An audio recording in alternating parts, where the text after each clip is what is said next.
తన సహోదరులకు తను తాను తెలియజేసుకున్నప్పుడు ఎవరునూ అతని యొద్ద నిల్చుండలేదు. అతడు వెలుగెత్తి ఏడవగా ఐగుప్తీయులను ఫరో ఇంటి వారును వినిరి. హల్లెలూయా. చిన్న ప్రార్థన చేసుకుందాం. మహాపరిశుద్ధుడా, ప్రేమ కలిగిన తండ్రి, నీకే వందనము స్తోత్రం తండ్రి. ఇదిగో నాయన ఈ సమయంలో తండ్రి మాతో మాట్లాడమని, ఇదిగో నాయన కూడి ఉన్న ప్రతి ఒక్కరికి మంచి మాటలతో వారికి వర్తమానాన్ని దయచేయమని యేసు నామమున ప్రార్థన చేస్తున్నాం తండ్రి, ఆమేన్.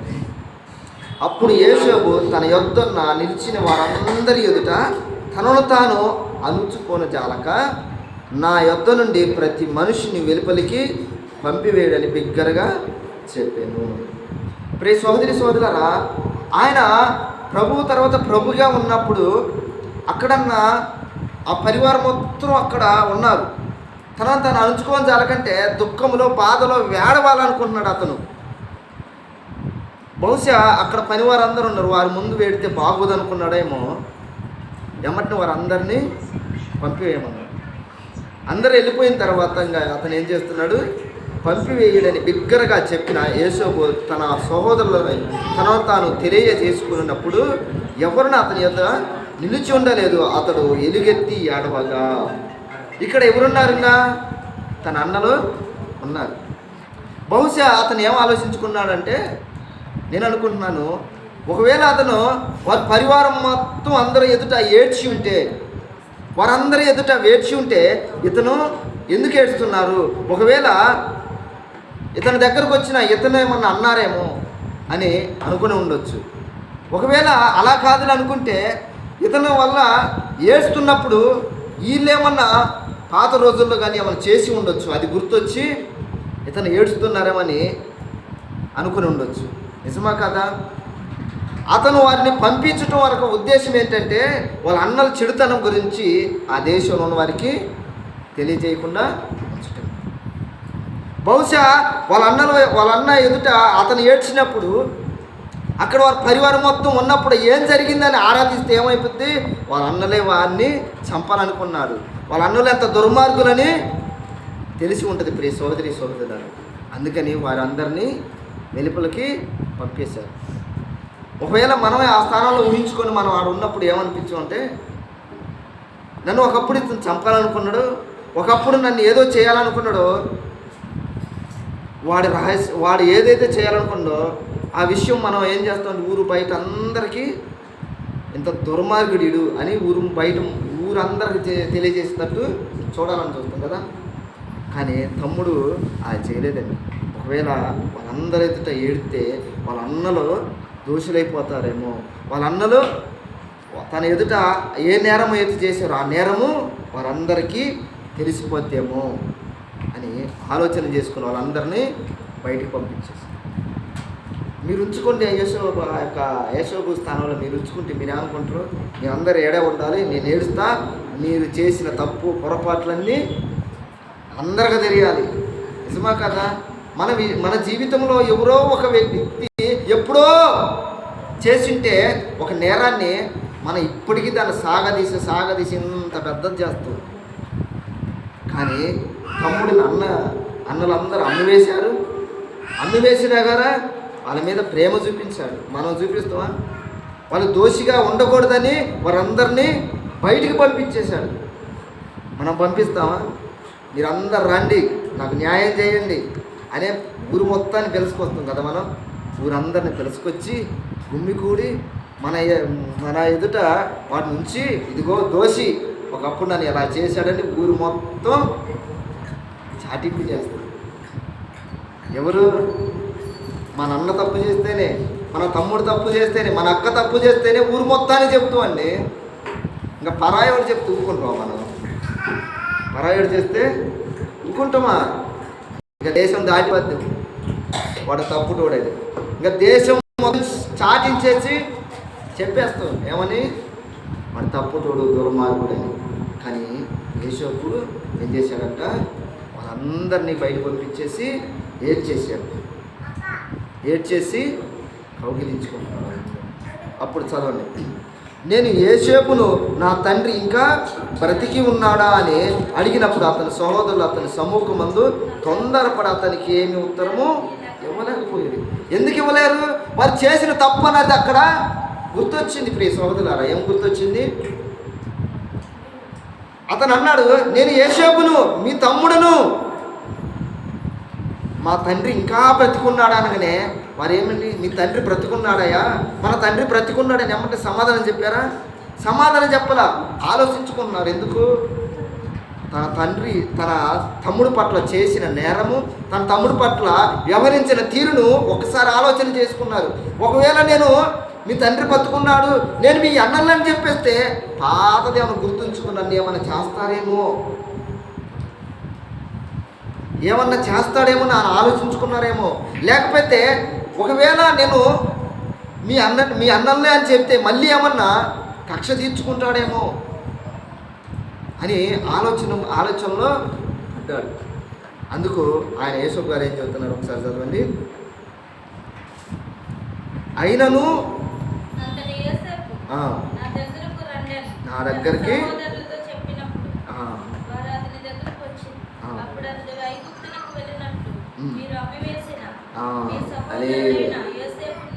నేనే. ఇప్పుడు ఏమంటున్నాడు? అన్నలేమో భయపడుతున్నారు, ఒక క్షణం ఆలోచిస్తున్నారు, ఏమని చెబుదామా వద్దా, చెబితే ఎలాగుంటుందో తెలియదు. ఎందుకు? తమ్ముడు పట్ల వ్యవహరించిన తీరు మంచిది కాదు, నేను పాపం చేసిన మేము అని తన తప్పులను ఒకసారి జ్ఞాపకము చేసుకుంటున్నప్పుడు వెళ్దామా వద్దా అనుకునే సమయంలో ఎమ్మటనే యేసు గారు ఏమన్నాడు? ఆలోచించవద్దు, మీరు నా దగ్గరికి రండి. వాళ్ళకి అప్పుడు పశ్చాత్తాపం వచ్చినప్పుడు ఏమంటున్నాడు? రండి. ఈ మధ్యకాలంలో ఒక అతన్ని ఇంటర్వ్యూ చేస్తూ, మీరు ఎందుకు చర్చలో ఏడుస్తూ ఉంటారు, కొంతమంది ఏడుస్తూ ఉంటారు అని అడుగుతున్నారు.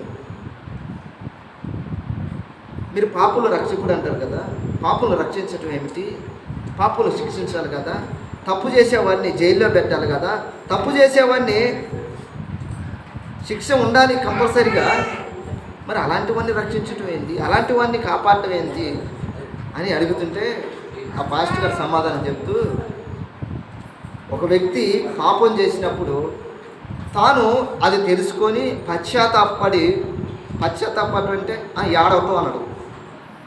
అది ఏడితే ఆ దేవుడు కరుణిస్తాడు, క్షమిస్తాడు. అంటే అసలు ఏడవటం ఏంటండి? ఏడవటం ఏమిటి? యేసు గారు ఏడ్చాడు కదా. బహుశా ఆ ఏడుపు ఎందుకు వచ్చిందో 2 సందర్భాలు ఉంటాయి, 2-3 సందర్భాలు. ఒకటి ఆనందంతో ఏడుస్తారు, ఇంకొకటి దుఃఖంతో ఏడుస్తారు, ఇంకొకటి తాను చేసిన తప్పులు పొరపాట్లు సరిదిద్దుకోవటం కోసం పశ్చాత్తాప పడతారు. మన క్రైస్తవులు ఏడుస్తూ ఉన్నారేంటి, ఏడుస్తుంటారేంది అని అన్నాడు ఆయన. తప్పిపోయిన కుమారుడు తన తండ్రి దగ్గరికి వచ్చేటప్పుడు ఎలా ఏడ్చాడు? పశ్చాత్తాప పడ్డాడు. క్రైస్తవులు ఏడుస్తున్నారంటే ఎందుకు ఏడుస్తారంటే, తను చేసిన పాపాన్ని గుర్తు చేసుకొని నన్ను క్షమించు దేవా అని పశ్చాత్తాపడతాడు. పశ్చాత్తాప కలిగిన వ్యక్తినే దేవుడు క్షమిస్తాడు. ఒక వ్యక్తి శిక్ష చేసిండు, ఒక వ్యక్తి పాపం చేసిండు, హత్య చేసిండు, అతను జైల్లో ఉన్నాడు, జైల్లో మగ్గిపోతున్నాడు, అతనిలో ప్రవర్తనలో మార్పు వచ్చింది. నేను తప్పు చేశాను, నన్ను క్షమించండి అయ్యా అని బాబు అని పశ్చాత్తాపం వచ్చింది. అతను అర్జీ పెట్టుకున్నాడు, ఏమని? రాష్ట్రపతికి నా మీద జాలి చూపించండి అంటే. ఆ జైలర్లందరూ నిజమేనండి, ఒకప్పుడు వీడు క్రూరుడు, ఒకప్పుడు హంతకుడు, మంచివాడుగా మారాడండి అని సైన్ చేస్తే రాష్ట్రపతి గారు ఏమంటాడంటే, సరే క్షమాభిక్ష పెట్టేస్తున్నాం. మరి హంతకుడు కదా, మరి అతనికి ఎందుకు క్షమాభిక్ష పెట్టారు? శిక్షించాలి కదా. ఆ భిక్ష పెట్టే అధికారము రాష్ట్రపతికి ఉంది. ఒక వ్యక్తి జైల్లో మగ్గిపోతుంటే ఆ వ్యక్తి పరివర్తన చెంది పశ్చాత్తాపడితే, మారు మనసు లేతే ఒక కొత్త జీవన విధానాన్ని కొనసాగిస్తుంటే పశ్చాత్తాపడితే రాష్ట్రపతికి తను క్షమించే అధికారము ఉంది. ఏంటి? మరణం, ఉరిశిక్ష ఉంటుంది కదా, ఆ ఉరిశిక్ష నుంచి తప్పించే అధికారం ఎవరికి ఉంది? రాష్ట్రపతికి ఉంది. చాలామంది అర్జీ పెట్టుకుంటారు, మీకు తెలుసో తెలియదో. ఒక వ్యక్తికి మరణశిక్ష విధించబడదనుకో, ఆ వ్యక్తి అర్జీ పెట్టుకోవచ్చు. అర్జీ పెట్టుకున్నప్పుడు ఆ జైలు అధికారులందరూ పరిశీలించి అతను నిజంగానే పశ్చాత్తాపడ్డాడు, మారు మనసు పొందాడయ్యా, మంచిగా ఉంటున్నాడు అని సైన్ చేసి పంపిస్తే, అది నచ్చితే రాష్ట్రపతి విడుదల దేని నుంచి, ఉరిశిక్ష నుంచి విడుదల చేయొచ్చు. కానీ మన క్రైస్తవులైన మనం ఏడుస్తూని దుఃఖపడి పశ్చాత్తాపడుతుంటే, దేవాది దేవుడు కరుణిస్తుంటే ఈ లోకస్తులు కరుణించుంటే ఏడుస్తున్నారేంటి? మీరు ఏడుస్తున్నారేంటి? ఈ రోజున దుఃఖపడి దేవుని ఎదుట పశ్చాత్తాపడబడితే ఆ రోజున అక్కడ దేవుని ఎదుట తీర్పులో ఆ రోజు ఆడవలసి వచ్చింది. లాజరు దేవుని కృపాశం ముందు ఉన్నప్పుడు ధనవంతుడు ఏడుస్తున్నాడు, ఏమని? ఈ వేదన నాకు భరించలేకపోతున్నాను అని. ఆ భూమి మీద ఉన్నప్పుడే దుఃఖపడి, ఆ భూమి మీద ఉన్నప్పుడే బాధపడి, ఆ భూమి మీద ఉన్నప్పుడే అతను పశ్చాత్తాపడి ఉంటే ఆ రోజున పాతాళంలో ఏడ్చాడు కాదు. ఈ భూమి మీద ఉన్నప్పుడే నువ్వే పశ్చాత్తాపడి ఏడిస్తే ఒకగానొక రోజున పాతాళంలో నువ్వు కూడా ఏడకుండా ఉంటావు. ఈ రోజులో క్రైస్తవులు ఏడుతుంటే, క్రైస్తవులు దుఃఖపడుతుంటే, తమ పాపాన్ని గుర్తు చేసుకొని పశ్చాత్తాపడుతుంటే అది నువ్వు నవ్వులాటగా ఉందంటే, ఆ రోజున మేము మిమ్మల్ని చూసి ఆడవలసి వచ్చింది. అయ్యో మేము ఎంత చెప్పినా వినలేదే అని. ఆ రోజున మేము నవ్వాల్సి వచ్చింది. నీకు ఇదే గతిరా, మేము ఎంత చెప్పినా వినలేదు, పైగా మమ్మల్ని చూసి ఈ లోకంలో నవ్వాము కదరా అని ఆ రోజు మేము నవ్వాల్సి వచ్చింది. కాబట్టి ప్రియ సోదరి సోదరుల, దుఃఖపడటము మంచిది. ఎందుకంటే ఆ దుఃఖము దైవానుసారమైన దుఃఖము మీలో పరివర్తన తీసుకొచ్చింది, మీలో మార్పు తీసుకొచ్చింది. మీరు ఒక్క క్షణం ఆగిపోయారు. ఎందుకు ఆగిపోయారు? ఒక్క క్షణం ఆగిపోయారు. తను చేసిన పాపము గుర్తొచ్చింది. యేసు గారు మన దగ్గరికి రండి అని. ఒక కుమారుడు కూడా దుఃఖపడ్డాడు. తండ్రి ఎమ్మటినే పరిగెత్తుకుంటూ వచ్చేసాడు. ప్రియ సోదరి సోదరులు, ఈ రోజున మనల్ని మన పాప స్థితిని గుర్తు చేసుకొని మనం దేవుని ఎదుట పశ్చాత్తాపడుతుంటే వారికి ఎలా ఉందంట? ఒక వెర్రిగా ఉంది. మనకైతే అది దేవుని ఉన్నది. ప్రియ సోదరి సోదరులు, చదవండి తర్వాత 2వ సంవత్సరంలో 5వ వచనమా?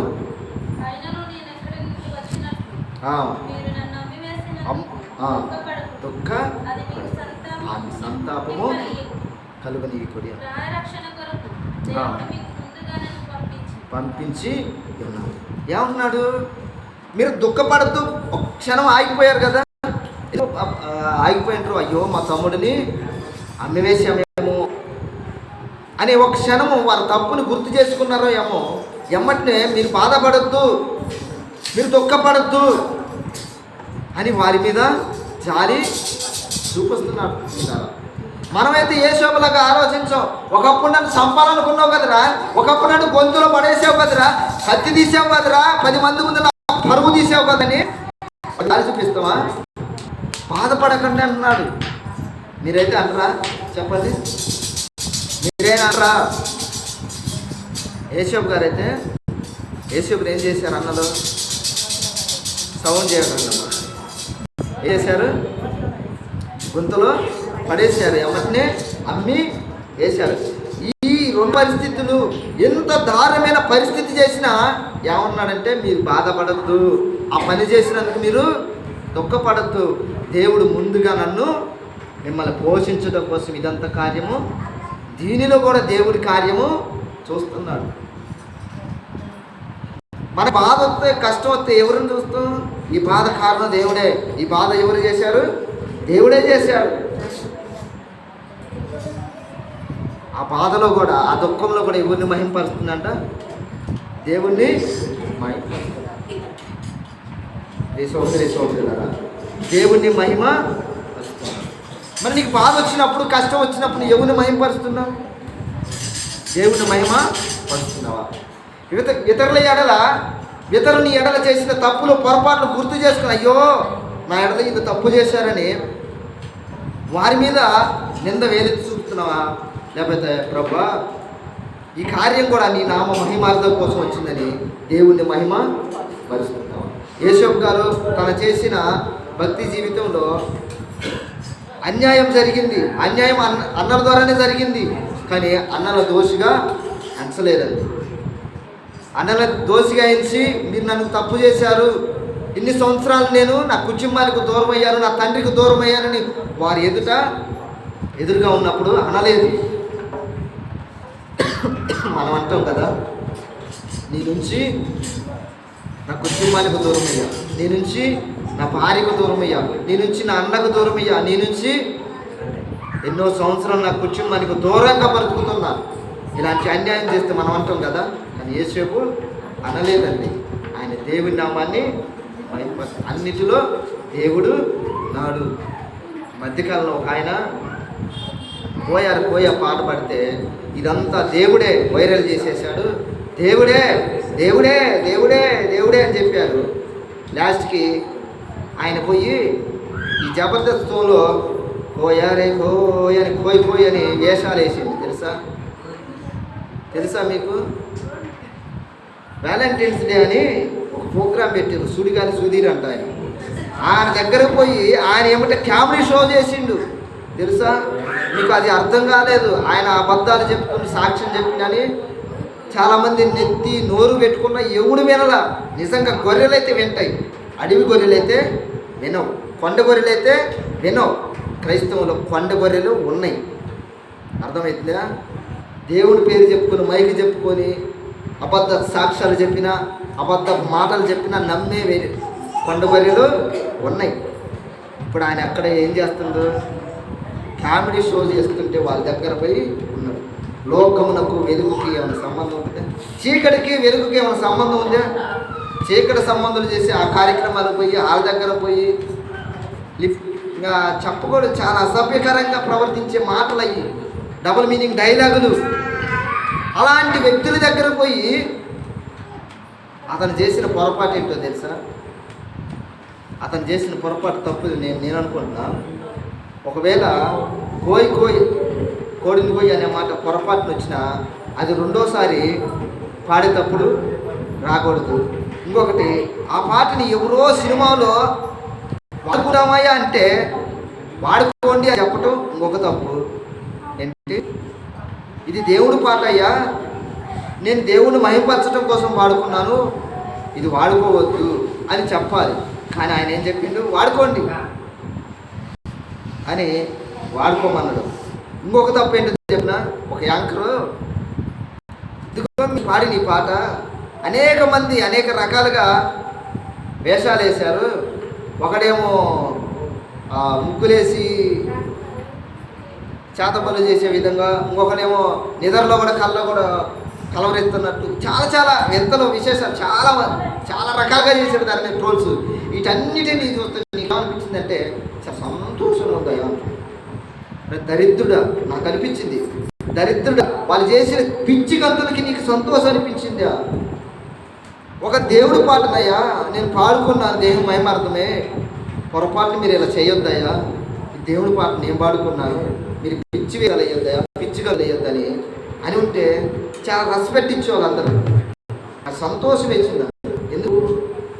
ఇతను కూడా లోకస్తులాగా ఆలోచన చేశాడు. ప్రేమ సోదరి సోదరులారా, నేను చెప్పాల్సింది ఏంటంటే ఈ రోజుల్లో దైవ సేవకులు కానీ విశ్వాసులు పడిపోయేది ఎక్కడ చెప్పినా, ఒకటి ధనము కాడ, ఇంకొకటి స్త్రీ దగ్గర, మూడోది ఏంటో చెప్పినా ఇండే చెప్తారు. ఇంకా ధనము స్త్రీ దగ్గరే పడిపోతున్నారండి అంటే. దావీదు ఎక్కడ పడిపోయారు? స్త్రీ దగ్గరే పడిపోయిండు. సొలొమోను, సాంసోను, సౌలు ఎక్కడ? ధనము దగ్గర పడిపోయాడు, అధికారం కోసం పడిపోయాడు. ఇప్పుడు కొత్తగా చేరింది ఏంటో తెలిసిన ఫేమస్, అక్కడ పడిపోతాను. అందరు నన్ను చూడాలి, అందరికీ నేను పరిచయం అవ్వాలి, దానికోసం ఏదైనా చేయాలి. సాతాను గారు ఉపయోగించే తంత్రం ఇది. ఒకటి, నీ యొక్క బలహీనత ఏంటో తెలుసుకొని అది నీకు ఎర్ర చూపించటం. దావీదుకు బలహీనత ఏంటి? స్త్రీ. ఎందుకు? రాజుకి అంతమంది భార్యలు అవసరం లేదు. మనకు నిబంధన ఉంటుంది, ఒక రాజు ఒకటే భార్య ఉండాలి, ఎక్కువ భార్యలే చేసుకోకూడదు. దీన్ని అధిగమించేశాడు, చేసుకుంటూ పోయాడు. అక్కడ పడిపోయాడు. దావీదుకి ఈ లోపం, దావీదుకి బలహీనత అని తన ఎరగా వేయటం ఆరంభించింది. ఏ సేవకుడైనా సరే నీలో బలహీనత ఏదో సాతాను గాడికి తెలుసు, దాన్ని వెరగా వేస్తాడు. ఇతనికి ఏంటి, ఫేమస్ అవ్వాలి ఎలాగోలాగా, ఇదే నీ బలహీనత. దానికోసం ఏదైనా చేస్తున్నావు, అది నీకు ఎలా అయింది. అక్కడ ఎవరి నామం దూషింపబడుతుంది, దేవుడి నామే దూషించబడుతుంది. ఈ రోజున ఆయన పోయి అక్కడ గంతులేసి పిచ్చి గంతులేసాడు. ఇప్పుడు ఏమన్నారు అందరూ, మీ పాస్టర్ పోయారు పిచ్చి గంతులు వేస్తారు, మీరేయటానికి ఏముంది? చాలా మంది మరి ఏమంటారు, మా పాస్టర్ గారే డ్యాన్స్ చేసింది, నేనైతే తప్పు ఏమన్నా అనుకోదా అనుకుంటాడు. ఒక ఆత్మీయ తనగా నువ్వే పిచ్చి గంతులు ఎత్తే విశ్వాసం, సాధారణ విశ్వాసులు ఇంకెలా ఉంటారు? మనం ఏం చెప్పకపోతే అన్నీ చేసే రకాలు ఇల్లు, అన్నీ చెబుతున్నా కానీ అన్నీ చేసుకునే రకాలు ఇల్లు. వద్దురా నాన్న అంటే వినే రకాలు కాదు. మరి అలాంటిది మనమే అన్నీ చేస్తే వాళ్ళు ఊరుకుంటారా? ఏమంటే సహోదరి అయినా ఇలాంటి వేషాలే కావాలి విశ్వాసాలకి. ఇలాంటి వారే నచ్చుతున్నారు. చక్కగా పాటలు పాడి చక్కగా వాక్యాన్ని ఎవరైతే చెప్పారో అస్సలు నచ్చరు, అస్సలకి నచ్చరు. చెప్పిన లేకపోయారు. ఈ రోజున పాస్టర్ అంటే ఎలా ఉండాలంటే 4 జోకులు వేయాలి, మిమ్మల్ని నవ్వించాలి. ఎందుకంటే మీరు టీవీలో జబర్దస్త్ షోలు చూస్తారు కదా, దానికి అలవాటు పడి ఉంటారు. అక్కడ జోకులు వస్తే బాగా నవ్వుతారు. ఇక్కడ కూడా జబర్దస్త్ షో చేయాలి. పాస్టర్ గారిని పాస్టర్ కాదు, ఇక్కడ జోకర్లాగా నిలబడాలి, నేను మిమ్మల్ని నవ్వియాలి. ఇప్పుడు మీకు నవ్వు వస్తుంది, ఎంటర్టైన్మెంట్ ఉంటుంది. అలాంటి వారే మీకు నచ్చుతున్నారు. వాక్యాన్ని వివరించి చెప్తే నచ్చట్లేదు మీ సహోదరులారా. అయితే చదవండి మళ్ళీ. కాబట్టి దేవుడే కానీ మీరు నన్ను ఇక్కడికి పంపలేదు, ఆయన నన్ను ఫరోకు తండ్రిగాను అతని ఇంటి వారికి అందరికీ ప్రభువుగాను నియమించాడు. ఒక ఫరోకే తండ్రిగా అంటే ఫరోకే ఆ దేశానికి రాజు, ఆ రాజుకే ఒక తండ్రిగా నన్ను దేవుడు ఉంచాడు అని సాక్ష్యము చెప్తున్నాడు ఈ సోదరు. తన బాధల్లో కూడా ఎవరిని మహింపరుస్తున్నాడు? దేవుణ్ణి మహింపరుస్తున్నాడు. తన కష్టాల్లో కూడా దేవుని మహింపరుస్తున్నాడు. ఒకవేళ నాకు వచ్చిన ఈ శ్రమ మీ వల్లేమో అనుకుంటున్నారేమో, కాదు. ఆ శ్రమ నాకు ఇచ్చిన దేవుడే. ఆ శ్రమలో కూడా నన్ను అలాగా అత్యధికంగా ఆశీర్వదించాడు. ఎలాగంటే ఈ రాజ్యంలో ఒక రాజుని చూసిన ఆ రాజుకే నేను తండ్రి లాంటి వాడిని, తండ్రిగా నన్ను నియమించాడు, ఆ ఇంటికి ఒక అధికారిలాగా నియమించాడని సాక్ష్యం ఇస్తున్నాడు. మనమైతే ఊహించుకుంటేనే చాలా భయంకరంగా ఉంటుంది. మనమైతే ఒకవేళ పొరపాటున ఇలాంటి తప్పు మన జీవితాలు జరిగితే, ఒకవేళ ఆశీర్వదించబడినా సరే, ఒకవేళ మంచి పొజిషన్లో ఉన్నా సరే, దుర్మార్గుడా నీ వలనే నేను 3 సంవత్సరాలు కష్టపడ్డా, నీ వలనే నేను 4 సంవత్సరాల శ్రమలు అనిపించా అంటావు కదా. మరి అంతేగా, జైల్లో అనిపించింది కదా. ఈయన ఒక 2 సంవత్సరాలు జైల్లో ఉన్నాడు, ఒక వారింట్లోనేమో బానిసగా ఉన్నాడు, అమ్మి వేయబడ్డాడు. ఈ 3-4 సంవత్సరాలు గుర్తు చేసుకుంటాం. మనమైతే 3 సంవత్సరాలు వెట్టి చాకరీ చేశారా నేను అక్కడ నుంచి ఏమైనా బయటపడితే ఈ జైల్లో మళ్ళీ 2 సంవత్సరాలు మగ్గిపోయినారా, నీ వల్లనే రా దుర్మార్గుడు అని మనమైతే అంటమా కదా, అంటాం. కానీ ఆయన అనలేదండి. ప్రేమ జాలిపడమని ఉంది. ఎందుకు? ఒకరు ఎడలో ఒకరు తప్పు చేస్తే జాలిపడాలని, తప్పు చేస్తే పొరపాటు ఉంటే క్షమించాలని ఉంది. మరి నువ్వు క్షమిస్తున్నావా? మీ అక్క తప్పు చేస్తే నువ్వు క్షమిస్తున్నావా? నీ తల్లి, నీ చెల్లి, నీ తమ్ముడు తప్పు చేస్తే క్షమిస్తున్నావా? ఫోన్ చేసినప్పుడల్లా తిట్టేస్తున్నావా? నీ వల్లగా మనం ఎవరిని తిట్టేస్తాం తెలుసా? మన పొరపాటున మన భర్తని సంబంధం చూసి మధ్యవర్తి ఉంటాడు. మధ్యవర్తి పోనీలే పాపం వాడు జీవితం బాగుపడుద్ది, పెళ్లి చూసి సంబంధం చేస్తాడు కదా.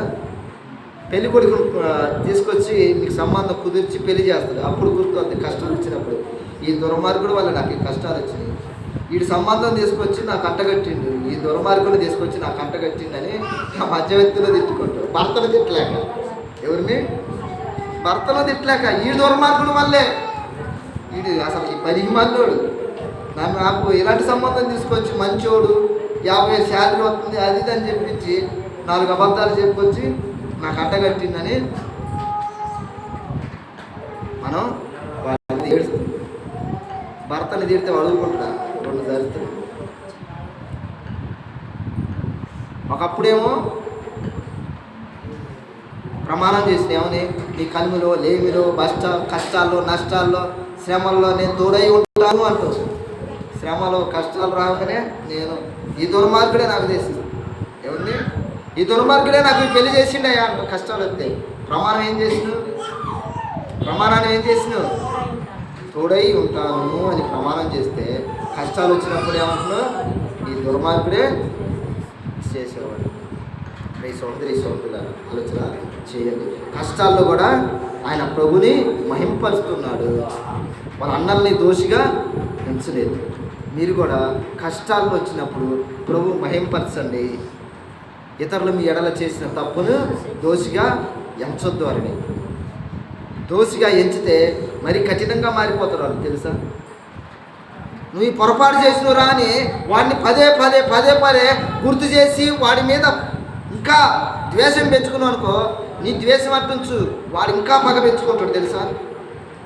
ఇంకా పగ పెంచుకుంటాడు. నేను తెలుసో తెలియక తప్పు చేశానురా, వీడు పద్దాకులు నాకు గుర్తు చేసి గుచ్చి అలా చెబుతుండు, నేను తప్పు చేశాను, పొరపాటు చేసినాను, వీడికి ఇంకా ఎక్కువ చేయాలని ఇంకా పగ పెంచేసుకుంటాడు తప్ప నీ మీద జాలి ఉండదు, నీ మీద దయ ఉండదు. అందుకే నువ్వు అతను ఒక పొరపాటు చేసినప్పుడు నువ్వు కనికరించి జాలి పడితే అతను కూడా జాలి కలిగింది. ఏమని? అనవసరంగా నేను ఆ రోజుల్లో ఈ తప్పు చేశాను, అనవసరంగా నేను పొరపాటు చేశాను అని పశ్చాత్తాప పడతారు ఈ సోదరి. తర్వాత చదవండి.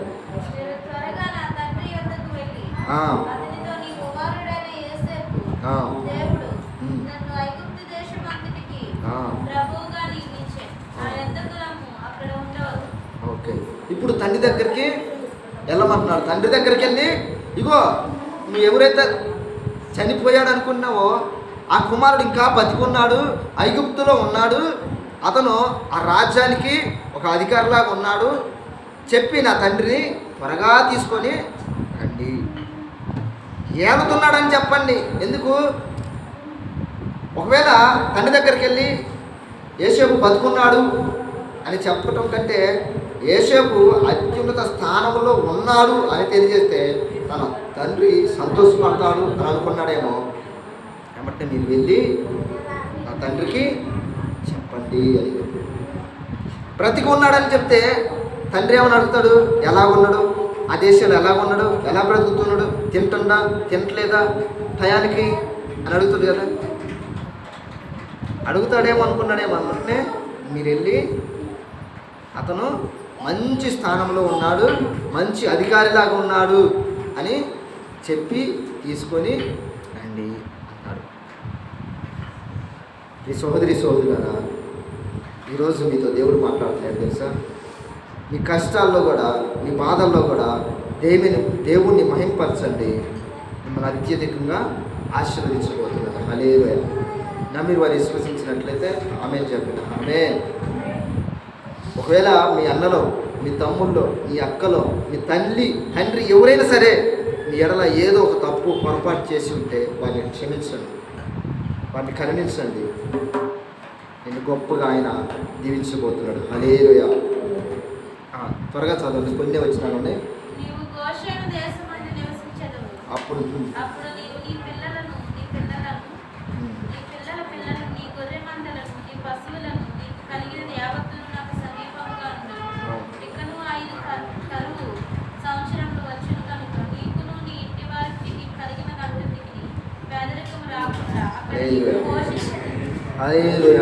ఏమని చెబుతున్నాడు?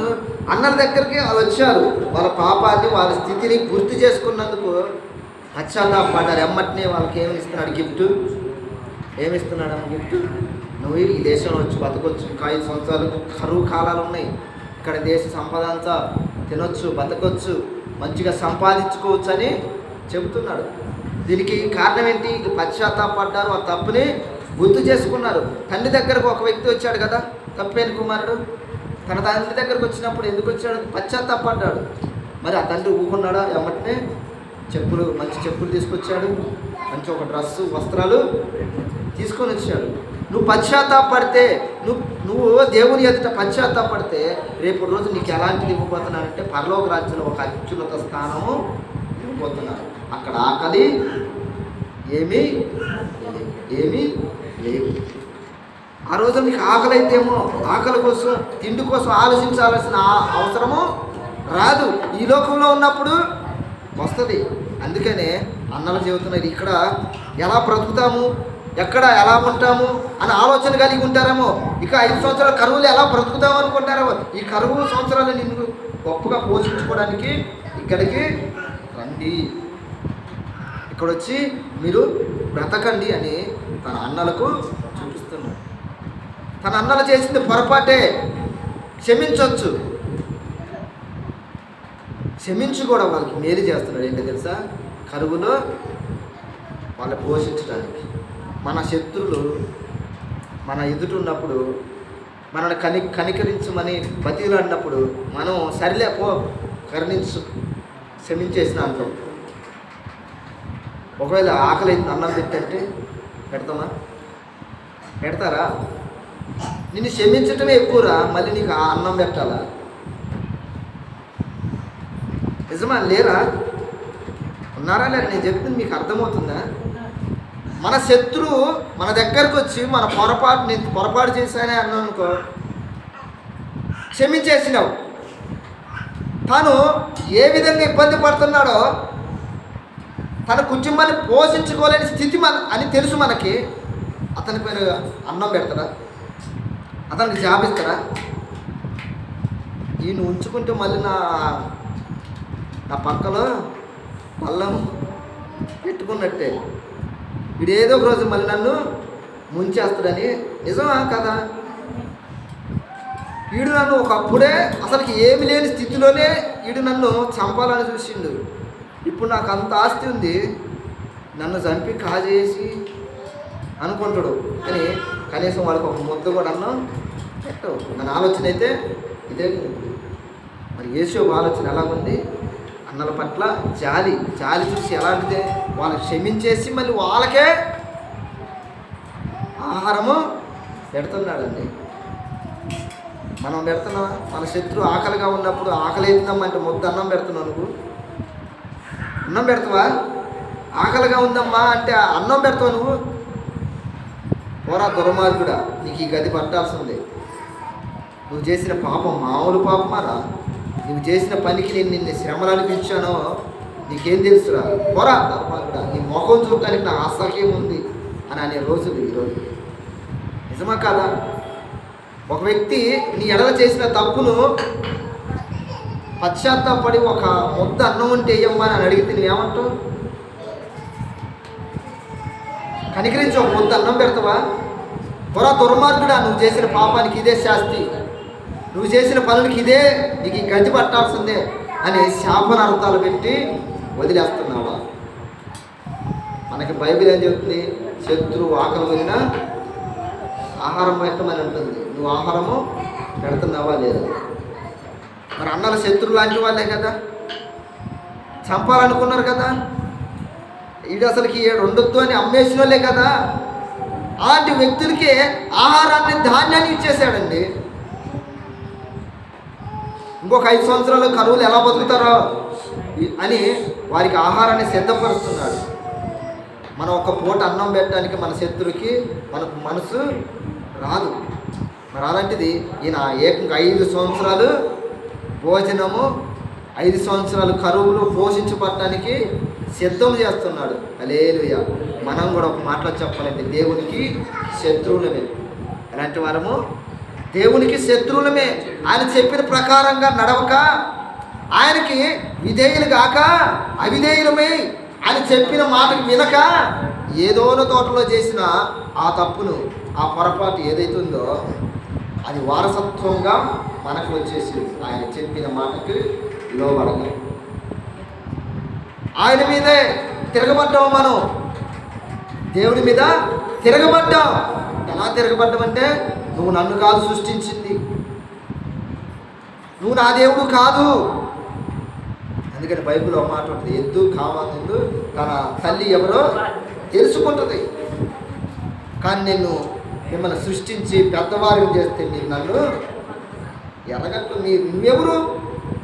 ఈరోజు చాలామంది అంటున్నారు, మాకు కాదు ఈ దేవుడు అని. నువ్వు మా దేవుడు కాదు అంటున్నారు. నువ్వు నా కోసం రక్తం కార్చడం ఏమిటి అంటున్నారు. నువ్వు నాకు రక్తం కార్చడం ఏమిటి, నేను ఏడవటం ఏమిటి, దుఃఖపడటం ఏమిటి, నన్ను క్షమించు అని అడగటం ఏమిటి, నువ్వు కరుణించటం ఏమిటి అని అనేవాళ్ళేనా? ఈ రోజున ఒక వాచ్ తయారు చేసిన వ్యక్తికి వాచ్కి తెలుసా? లేదు.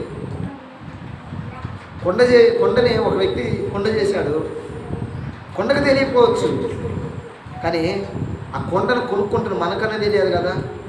ఆ కొండని తయారు చేసింది యజమానుడు ఉంటాడని కదా. కానీ మనల్ని సృష్టించింది కూడా దేవుడని మనకు తెలియాలా ఉందా? తెలియాలి. తెలుసుకోవట్లే చాలామంది. రకరకాలుగా ఉన్నాయి. కోతి నుంచి ఒకడొచ్చాడని చాలా ఉన్నాయి. ఒక ఆయన కోతి నుంచి వచ్చాడని, కోతి నుంచి అలా అలా అలా అలా పెరిగిపోయారని. ప్రియమైన సోదరి చాలా ఉన్నాయమ్మా, బైబిల్లో కొన్ని ఉంటాయి. భూమి వయసు ఏమో 6,000 సంవత్సరాలని, మీ లెక్క ఏమో మరి భూమి వయసు సైన్స్ ప్రకారం చూస్తే లక్షల సంవత్సరాలు ఉన్నాయి కదా. మరి అవ్వాదానికి ఎంత యేసు ప్రభు చేసినప్పుడు, దేవుడు మనం సృష్టించినప్పుడు వాళ్ళ వయసు ఎంత? మనమేమో తల్లి గర్భం నుంచి వస్తున్నాం, 9 నెలలు 10 నెలలు తల్లి గర్భంలో ఉంటున్నాం. మరి అవ్వాదాములు తల్లి గర్భం నుంచి వచ్చారా? లేదే. వాళ్ళు ఏకంగా ఒక 20 సంవత్సరాలు 30 సంవత్సరాల వయసు కలిగిన వ్యక్తిలుగా తయారు చేయబడ్డారు.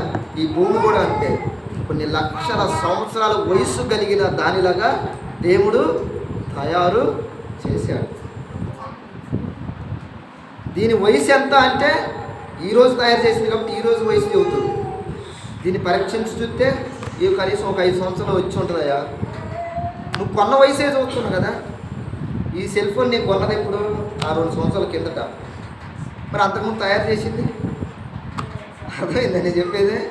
అంతకుముందు తయారు చేసిన కంపెనీ మ్యానుఫ్యాక్చరింగ్ ఎప్పుడు? వాడు ఎప్పుడో తయారు చేసిండు. వాడు తయారు చేసిన సంవత్సరానికి నేను కొనుక్కొని వాడేస్తున్నా. 6,000 సంవత్సరాలకు ముందు ఆయన తయారు చేసిండు కొన్ని. మరి ఆయన తయారు చేయడానికి ఎన్ని లక్షల సంవత్సరాలు పట్టిందో తెలియదు. అంటే అన్ని లక్షల సంవత్సరాల వయసు కలిగిన వ్యక్తి దానిలాగా తయారు చేశాడు. మరి ఈ రోజున అదేంటి? బైబిల్లో ఒక లెక్క ఉంది. ఆ లెక్క కూడా ప్రతి లెక్క ఉంటుంది. కాబట్టి ప్రియ సోదరి సోదరులారా, 14 వచ్చిన చదవండి, తొందరగా ఇప్పించుకుందాం, మీకు టైం అయిపోతుంది.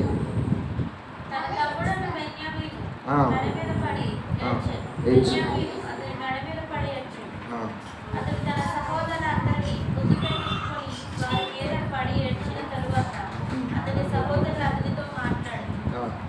యోసేపు యొక్క సహోదరులు వచ్చిన వర్తమానం ఫరో ఇంట్లో వినపడింది. అది ఫరోకు అతని సేవకులకు ఇష్టంగా ఉంటుంది. అప్పుడు ఫరో యోసేపుతో ఇట్టాడు, నీవు నీ సహోదరులను చూసి మీరు ఎలాగూ చేయొచ్చు.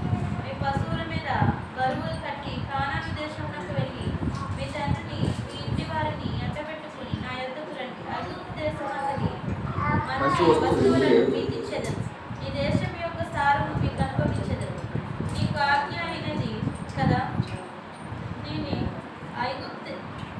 చేయడి. మీ పిల్లల కొరకును మీ భార్యల కొరకును ఐగుప్తులో నుండి బండ్లను తీసుకొని పోయి మీ తండ్రిని వెంట పెట్టుకుని రండి. ఐగుప్తు దేశమంతలో ఉన్న మంచి వస్తువులు మీవే కనుక మీ సామాగ్రిని లక్ష్య పెట్టకూడని చెప్పమనగా ఇశ్రాయేలు కుమారులు అలాగనే చేశారు. యోసేపు ఫరో మాట చొప్పున వారికి బండ్లను ఇప్పించారు, మార్గములకు ఆహారం ఇప్పించారు. అతడు వారికి 2 గుస్తీ